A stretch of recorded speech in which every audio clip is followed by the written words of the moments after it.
Imaginez-vous à la veille d'un événement cosmique qui pourrait changer tout ce que nous savons.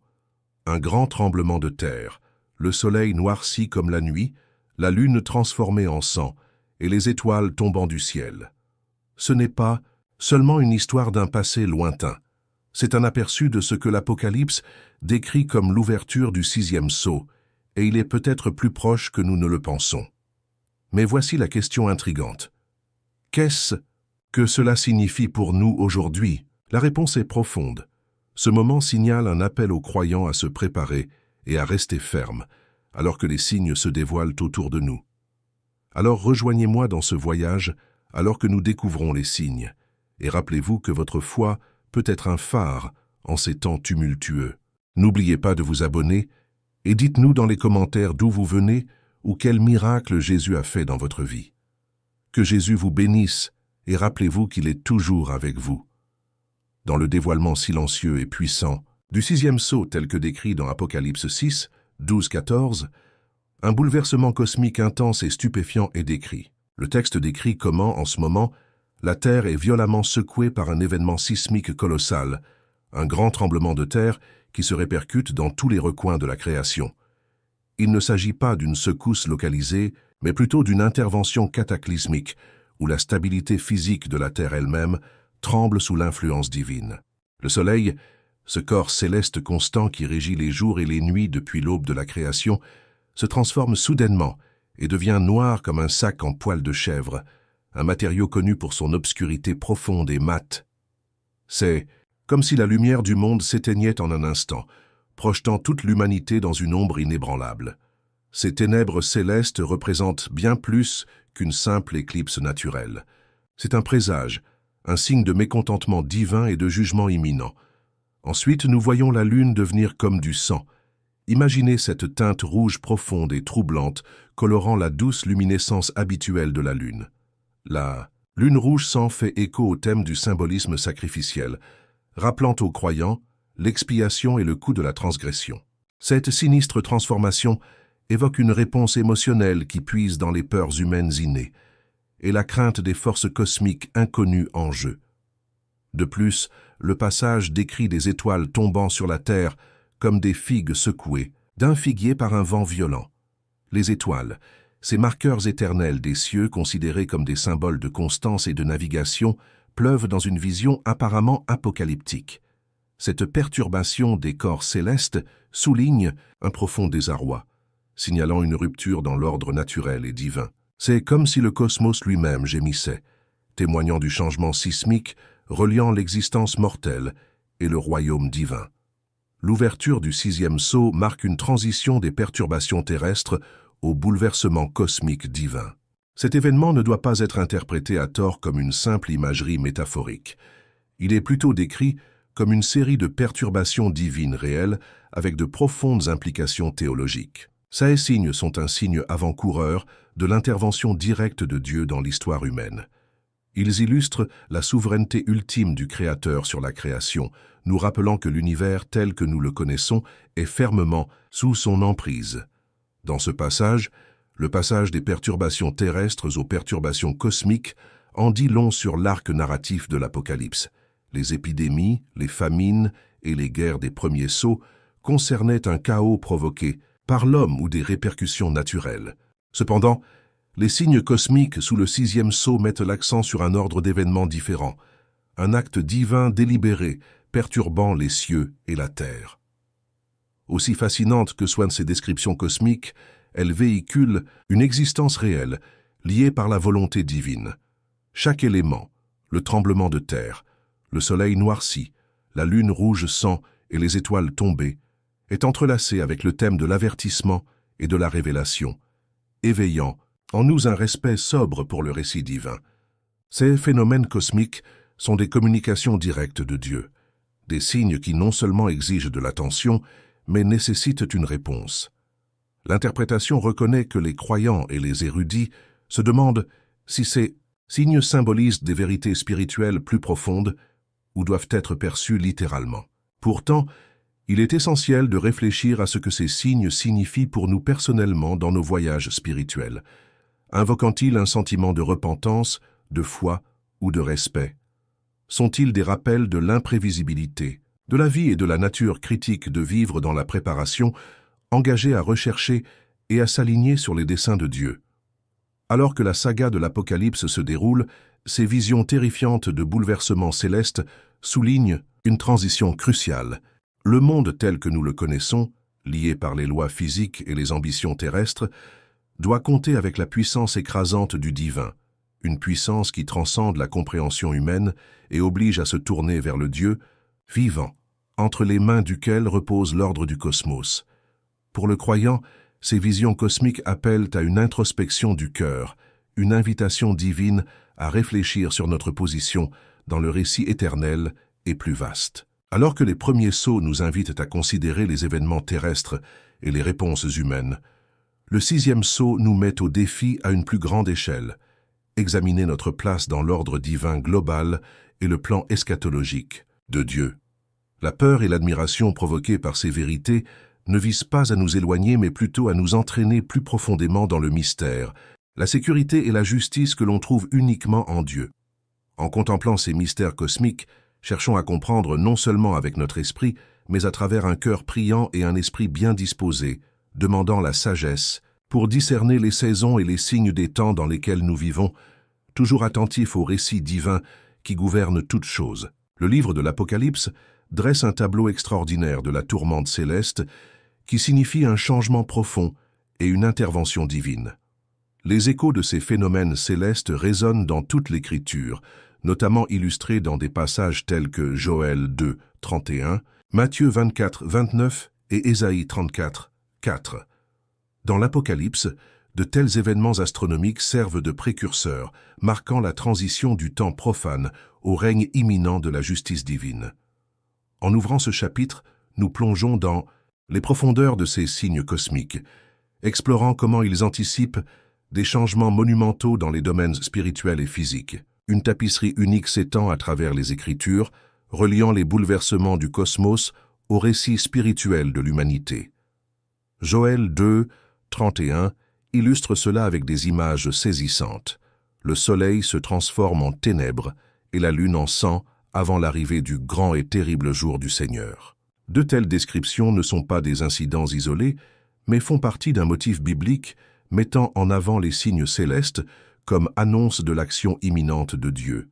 Ici, le message divin est clair, ces événements transcendent le banal, servant de rappel à la main souveraine de Dieu intervenant à des moments charnières de l'histoire humaine. Matthieu 24, 29 fournit une confirmation de ces concepts dans le Nouveau Testament, car Jésus lui-même décrit comment le soleil sera obscurci, la lune ne donnera pas sa lumière et les étoiles tomberont du ciel. Tous signes précédant son retour. Ce passage reflète la description du chaos astronomique donné par l'Apocalypse, renforçant l'idée qu'il ne s'agit pas seulement d'événements ponctuels, mais de composantes intégrantes du plan de Dieu, mettant l'accent stratégiquement sur la chronologie divine. L'apparition répétée de telles images dans les deux testaments reflète une unité scripturaire renforçant l'intention divine et l'ordre cosmique. Ésaïe 34, 4 développe davantage ce récit céleste, déclarant que toute l'armée des cieux pourrira et les cieux s'enrouleront comme un rouleau. Une métaphore évocatrice décrivant une scène de jugement et de transformation. Chaque exemple de perturbation cosmique dans la Bible, qu'il s'agisse de visions prophétiques, d'avertissements apocalyptiques ou de messages divins, revêt une profonde signification théologique. Il représente collectivement un univers réceptif à son Créateur, démontrant un lien intrinsèque entre le royaume céleste et notre existence terrestre. Lorsqu'ils examinent les interprétations de ces signes célestes, les érudits et les théologiens se demandent souvent s'il s'agit de représentations littérales ou symboliques. Certains plaident pour une interprétation littérale, considérant ces signes astronomiques comme de véritables perturbations qui affecteront physiquement le ciel. Cette perspective met l'accent sur l'intervention directe de Dieu dans le monde naturel, suggérant que de tels événements, bien que cataclysmiques, sont des actes divins orchestrant la chronologie de l'histoire du salut. À l'inverse, d'autres suggèrent une vision plus symbolique, affirmant que ces phénomènes célestes représentent des transformations significatives, des paradigmes sociaux et spirituels, plutôt que des événements littéraux.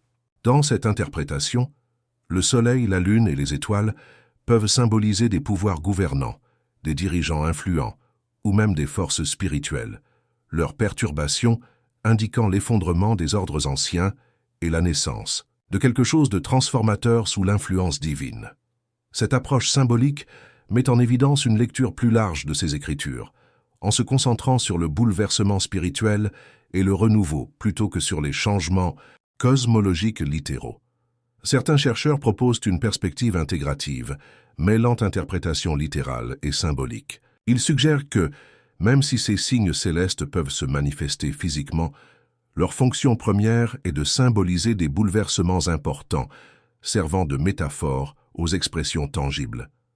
Cette double approche reconnaît l'ampleur de l'intervention de Dieu, affectant à la fois la mécanique céleste et les réalités spirituelles, soulignant la profonde interconnexion entre la création et la volonté divine.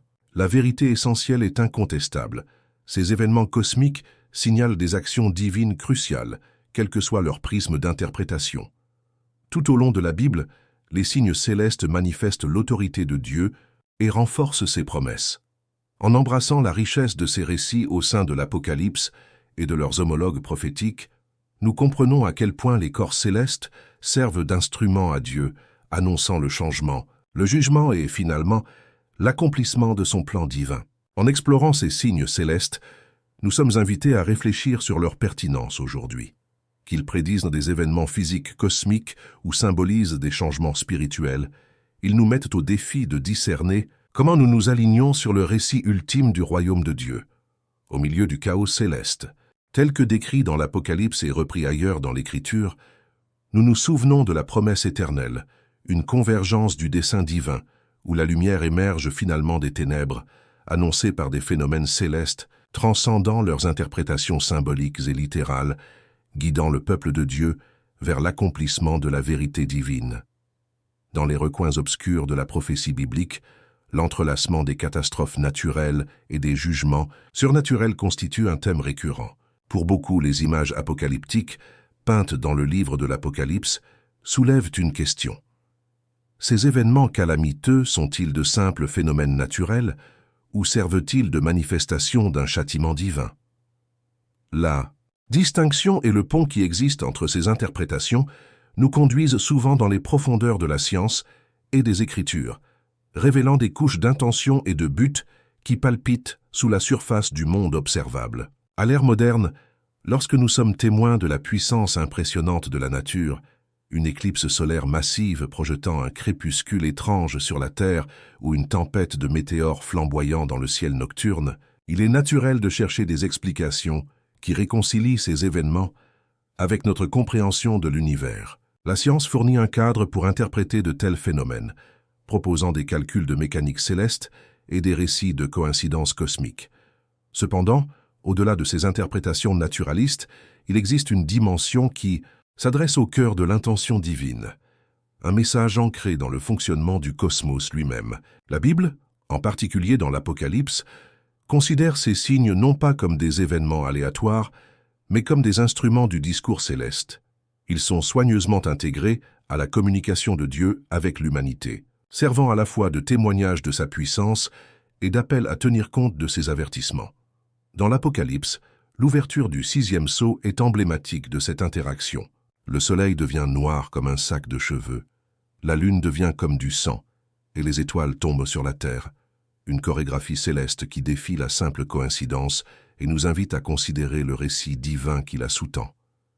Historiquement, les sociétés ont interprété les catastrophes naturelles à travers le prisme du jugement divin. Les anciens considéraient souvent les éruptions volcaniques désastreuses, la puissance inflexible des ouragans et les tremblements de terre incessants comme des expressions de la volonté divine, une réponse aux actions humaines, un appel au repentir ou un signe d'un changement à venir. Cette croyance n'est pas entièrement abandonnée à l'ère moderne. Cela persiste dans le subconscient culturel, en particulier lorsque l'ampleur de la destruction nous pousse à affronter nos vulnérabilités existentielles. D'un point de vue biblique, l'engagement de Dieu dans le monde à travers des phénomènes naturels n'est pas sans précédent. Les plaies d'Égypte, culminant dans l'obscurité qui enveloppait le pays, une sorte de jugement naturel, Faire des actes qui remplissaient une double fonction, libération pour les uns, remontrance pour les autres. Ils ont servi à propulser les Israélites vers la liberté, tout en offrant simultanément à Pharaon l'opportunité de reconnaître l'autorité divine. De même, le déluge mondial à l'époque de Noé, un événement qui a remodelé le monde, était à la fois un cataclysme physique et une intervention surnaturelle, une réinitialisation de la création régie par l'intention divine. Dans le discours contemporain, lorsque des calamités naturelles sans précédent se produisent, certains regardent ces événements avec un regard vers un accomplissement eschatologique. Les météorologues et les scientifiques peuvent cartographier les perturbations atmosphériques et les changements tectoniques, mais les voix prophétiques se tournent vers ces événements comme des signes tissés dans la tapisserie des prophéties de la fin des temps, un reflet de l'alignement divin sur les avertissements scripturaires. Les avertissements trouvés dans les Écritures mettent l'humanité au défi de réfléchir à l'état de son âme collective et de sa boussole morale, ce qui l'incite à reconsidérer ses priorités à la lumière du poids de l'éternité. Cette dualité d'interprétation n'est pas sans controverse.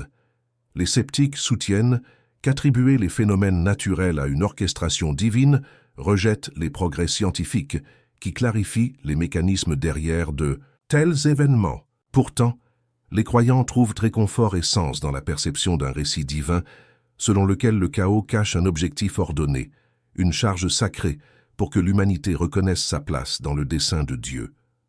Considérez les implications théologiques.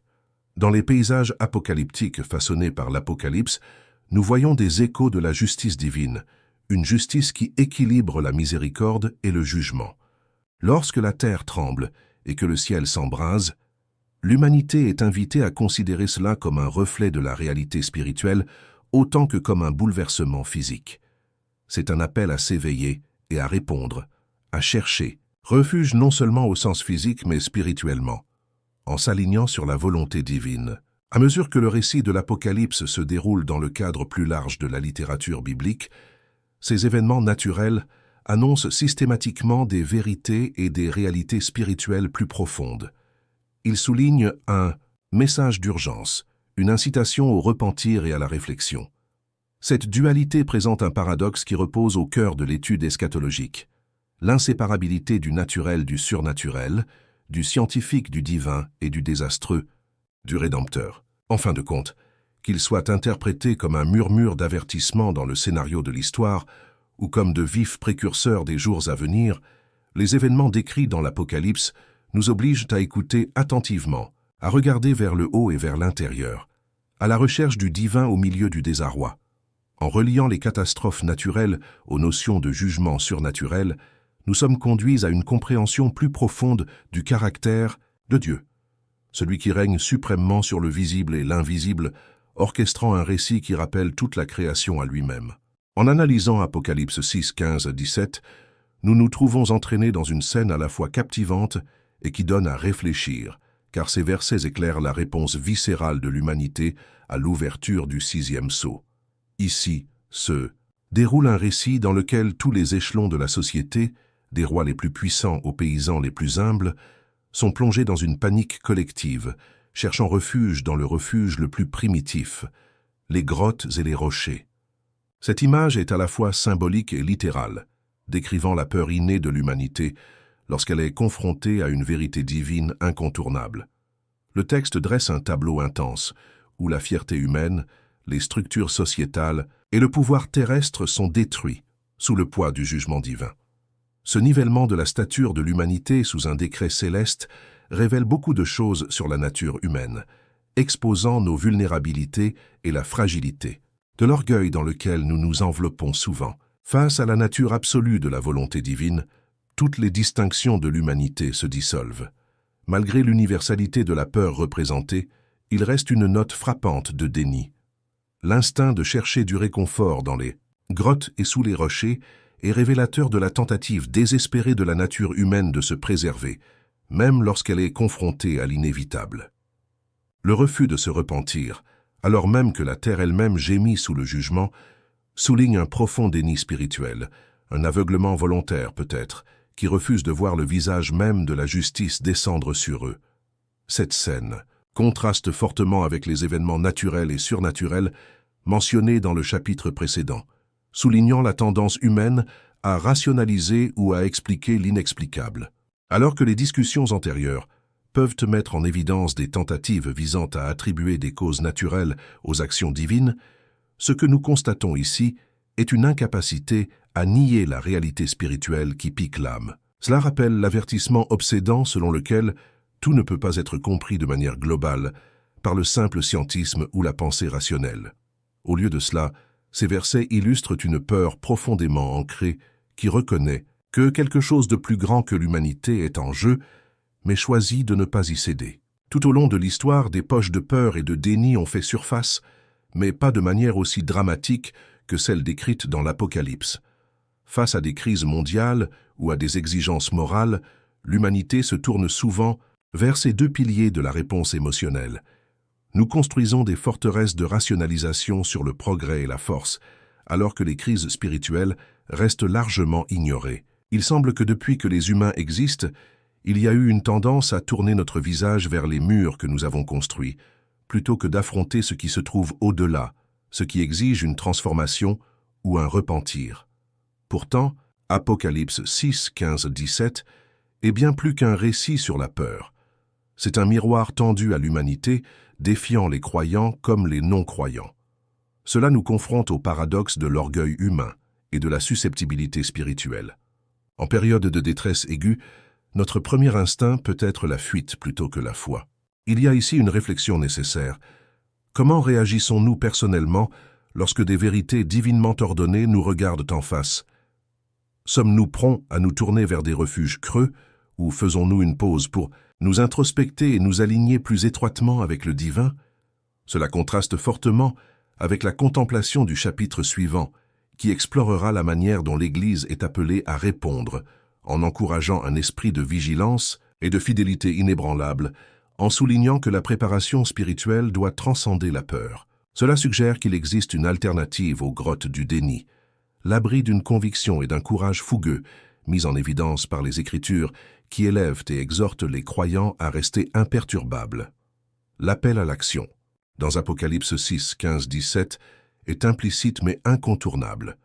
Il implore l'humanité d'agir, non pas dans le désespoir et la fuite, mais dans la confrontation et la pénitence. C'est un rappel dramatique que, même si le pouvoir et le statut terrestre peuvent s'effondrer en un instant, ceux qui restent inébranlables dans la foi comprendront la véritable portée de l'autorité divine. Ironiquement, la force même que les gens recherchent dans les grottes terrestres est facilement accessible à ceux qui se tournent vers la protection de la vérité spirituelle plutôt que de s'en éloigner. Ainsi, la véritable question qui se pose est métamorphique. Alors que la vérité divine fait signe au monde, comment choisissons-nous d'y répondre? Sommes-nous satisfaits de nos refus ou audacieux dans notre repentir? Dans un monde, apparemment au bord du chaos, rester ferme dans la foi peut être intimidant mais vital. La confusion et la peur tourbillonnante reflétées dans les événements qui se déroulent dans l'Apocalypse mettent en évidence un besoin désespéré de vigilance spirituelle.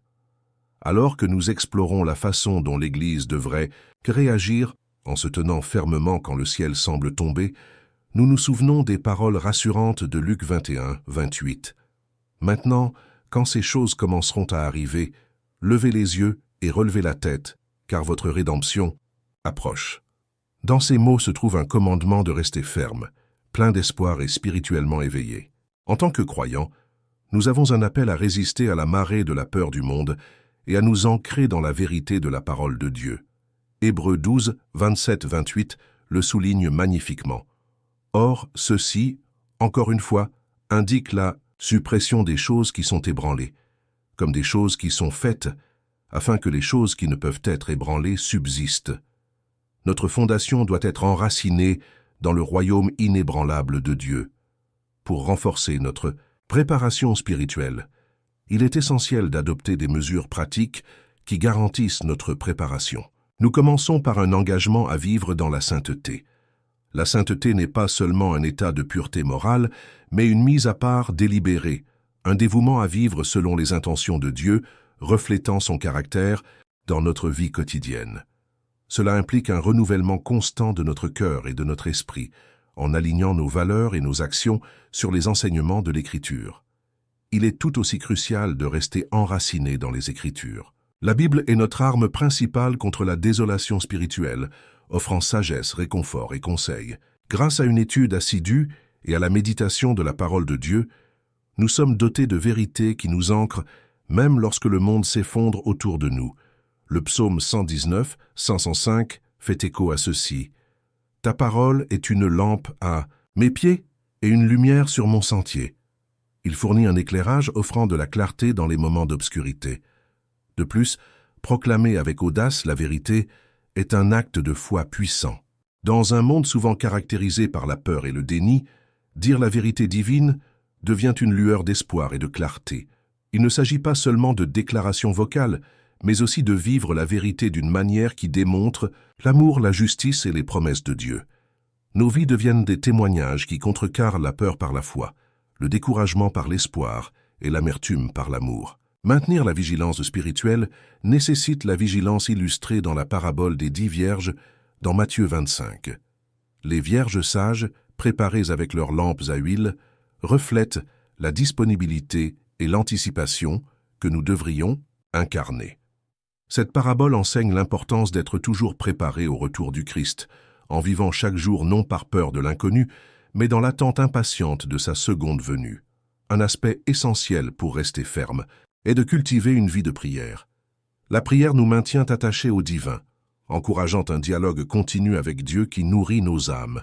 Tout comme les premiers chrétiens ont fait face à la persécution avec des prières ferventes, nous devons le faire aussi, trouvant force et paix dans notre communion avec Dieu.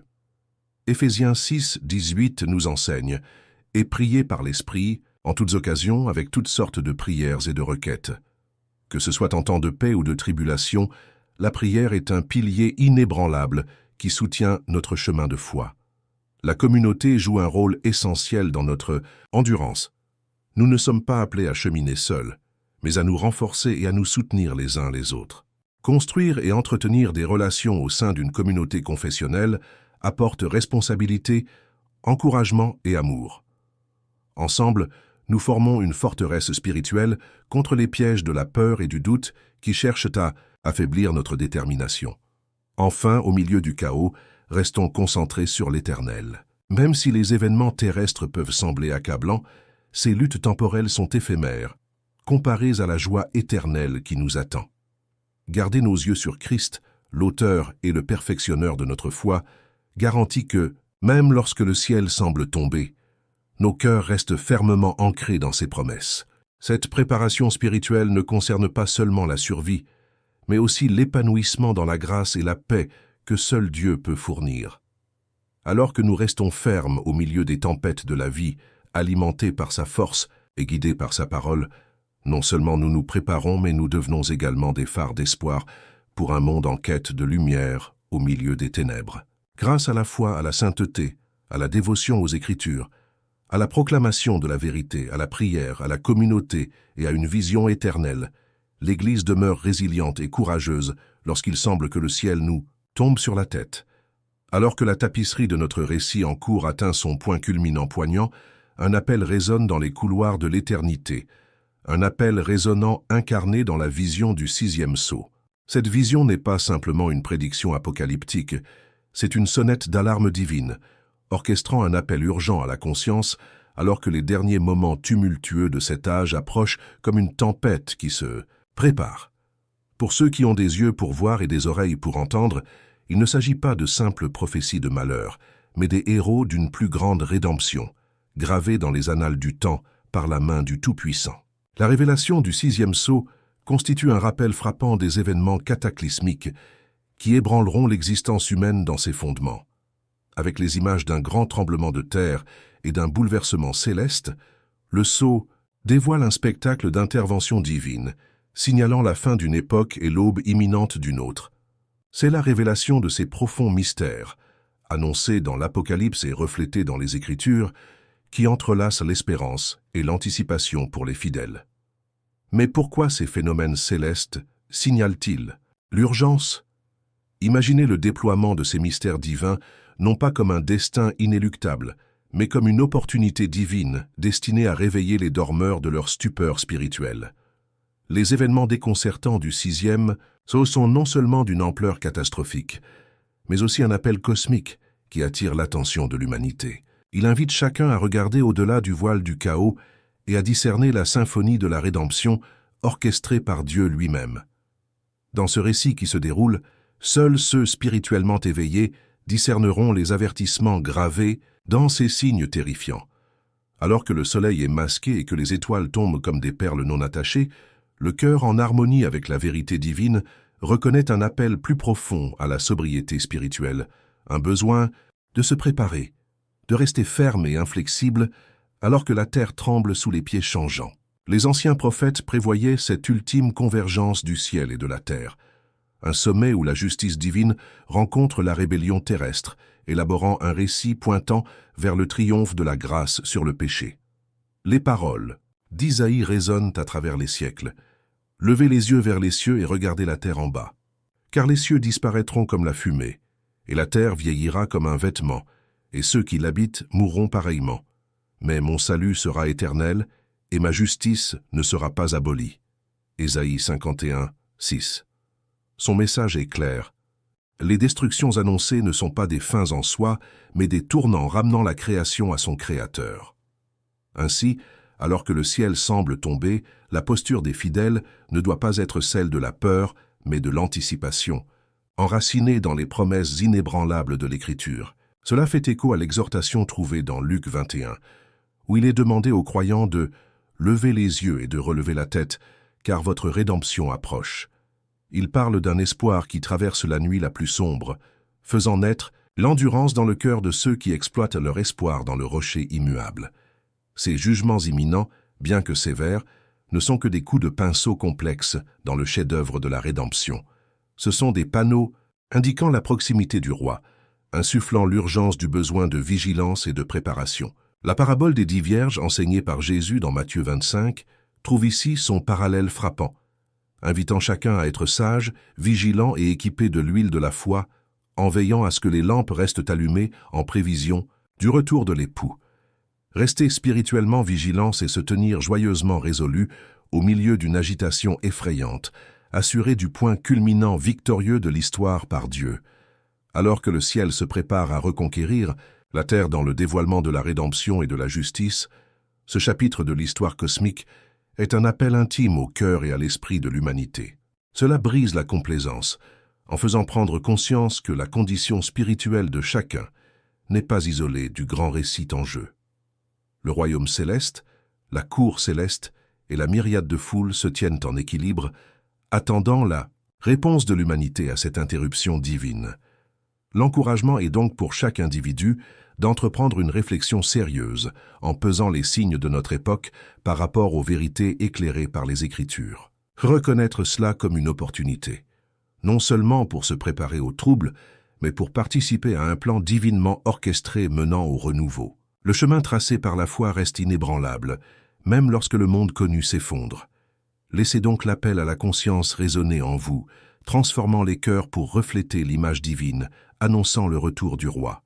Pour le chercheur de vérité, le profond mystère dévoilé par le 6e sceau devient un hymne d'espoir, un témoignage de fidélité divine à travers les transitions d'époque.